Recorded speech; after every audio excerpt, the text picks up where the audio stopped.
The story of Colonel Sanders, founder of the KFC restaurants. At 5 years old, he lost his father.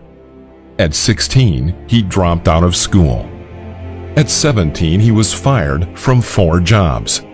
At 18, he got married and became a railroad conductor. At 19, he became a father to a little girl. At 20, his wife left him and took their 1-year-old baby daughter with her. At 22, he joined the Army, applied to law school, and faced rejection after rejection from school and the jobs he was at. He then became an insurance salesman. Another failure to be added to his messy resume. He decided to be a cook and a dishwasher at a small cafe. At 65 years old, he retired. On the first day of his retirement, he received a check from the government for $105. What a slap in the face. How could he survive on a $105 monthly budget, he thought, at such an old age? Feeling like a total failure, he decided to commit suicide. He sat under a tree, writing his suicide letter and will. Then all of a sudden he thought of writing instead what he would have accomplished had he had the choice to start his life all over. He realized there was so much he hadn't done yet. One thing he realized, that he could do like no one else. Actually, he could do it better than everyone else. That was cooking. Cooking the best chicken anyone had ever tasted. He borrowed $87 to buy a fryer and his recipe ingredients.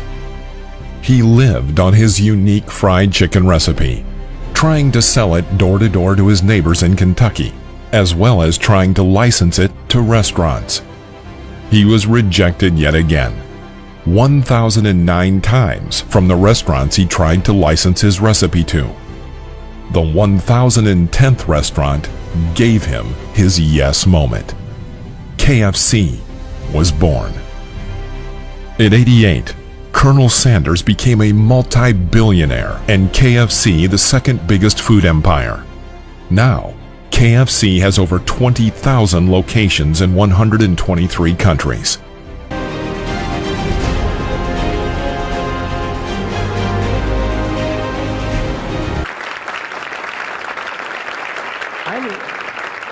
You prayed that God would give you a tithing person, but I understand the colonel vowed to God the tithe even before he had accepted Christ as his Savior. When he first started Kentucky Fried Chicken, he said, is that true, Colonel? That's right. I prayed to God that he'd make this thing a success.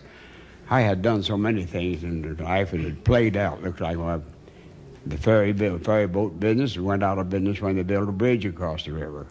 And my lighting plant business, selling gas lights, when Delco come in, or they had electric lights for the farmer, I couldn't sell mine.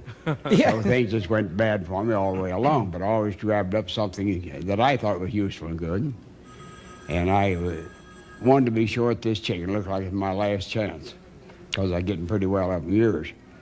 And if this chicken would make good, I'd see that God got his part of it. And I've given away millions of dollars since then. That's come in as a result of God's leading me in my business, no question about it. I just tell them, Brother Rogers, the people say you want anything, pray for it. I don't pray for anything. I know that I'm giving God my tithe, doing all I can for him, so my prayers is every night is to thank God for all the blessings I've received all during the day, the years. And just think, here I am enjoying good health, practically, of course. My eyesight's getting bad now, and my hearing is failing a little bit. But there's time for it to begin to wear out toward me.